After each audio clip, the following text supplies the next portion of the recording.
There's an old saying among pilots, you don't fly the Spitfire, you wear it. But can a VR simulator really capture that feeling? I'm about to find out. I'm strapping into 3 different Spitfires in VR to see which one gets closest to the legend. Today we're putting DCS World, IL2 and War Thunder head to head to crown the ultimate VR Spitfire.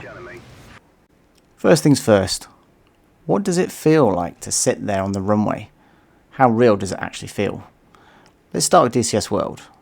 And right away, the sense of being there is just on another level. This is hands down the most detailed cockpit of the 3.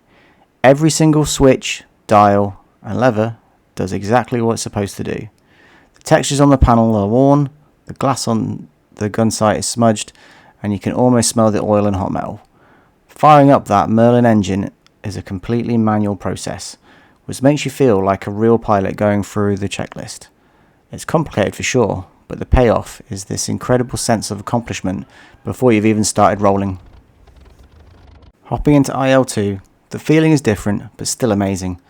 The cockpit is a little less detailed than what you find in DCS, and it's not fully clickable, but it feels completely authentic and lived in. Whereas IL2 really shines though, it is atmosphere and sound. The engine startup is more simpler, pretty much just keybind, but the sound that fills your ears is deep, guttural roar that makes the entire aircraft feel like it's alive.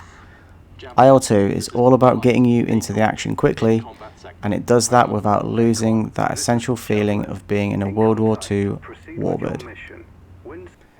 And finally we have War Thunder. In VR the cockpit is serviceable. It's definitely less detailed than the other 2, and that feeling of being in a real physical space isn't as convincing. It gets the job done when you're in a dogfight, but it's missing those little details and immersive touches that make DCS and IL2 so special. A pretty cockpit is one thing, but how does she actually fly? Taking off in the DCS Spitfire is a humbling experience. The flight model is famously tough. You have to constantly fight the massive torque from the engine, dancing on the rudder pedals to keep the plane straight and avoid that dreaded ground loop. It's generally difficult, but because of that, it feels incredibly authentic. Once you're in the air, the plane feels powerful and alive, and you get a real sense that you're trying to tame a beast. In IL2, taking off is still a challenge. It's a Spitfire after all, but it's noticeably more forgiving. The flight model here strikes a perfect balance between realism and pure fun. The plane feels weighty and powerful, but you spend less time fighting to survive and more time just enjoying the flight. More importantly, IL2 is incredibly well optimized for VR. The frame rate is consistently smooth, which is a huge deal for comfort and immersion, especially when you're flying low to the ground. War Thunder's flight model is the most straightforward of the 3 by a long shot. It's much easier to get off the ground, and the plane is far more forgiving in the air. While it's not as realistic, it's also the most accessible. You can jump in and be pulling loops in a matter of seconds. For anyone who wants to skip the steep learning curve and just have fun flying, it's a great option. Okay, now for the main event. What were these planes built for? It was combat. Dogfighting in DCS is absolutely intense. The super detailed systems and damage model mean that every single hit feels like it matters. The Spitfire, with its 2 cannons and 4 machine guns, is modelled with painstaking historical accuracy. Looking around and tracking enemy planes in VR feels natural, but having to manage your engine, radiators, flight systems while under fire makes it the most demanding combat experience of the 3. For me, IL2 is where everything comes together in one incredible package. The smooth performance means you can put all your focus on the fight. But the real killer feature here is the single player content. Flying missions as part of a squadron in career mode is deeply immersive and gives every single dogfight a real sense of purpose. War Thunder is just built for multiplayer chaos. The combat is fast, arcadey, and a ton of fun.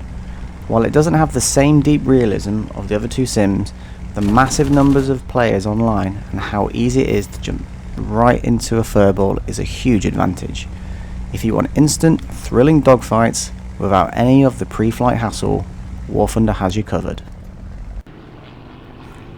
So which sim gives you the ultimate Spitfire experience? It really depends what you're looking for. If you are a purist, someone who wants absolute, uncompromising realism in a cockpit so detailed you can count the rivets, then DCS World is your simulator. It's tough and demanding, but it's the closest thing you can get to operate the real thing. If you're an action seeker who just wants to hop online and get into huge, chaotic multiplayer dogfights immediately, then War Thunder is for you. But for the title of Ultimate VR Spitfire Champion, I have to give it to IL2. It hits the perfect sweet spot. It delivers incredible immersion, a flight model that feels authentic and exciting, fantastic combat, and more importantly, it runs beautifully in VR right out the box. IL2 gives you top tier experience without any major headaches. So which Spitfire do you fly? Let me know in the comments, and don't forget to like and subscribe. Last mag out.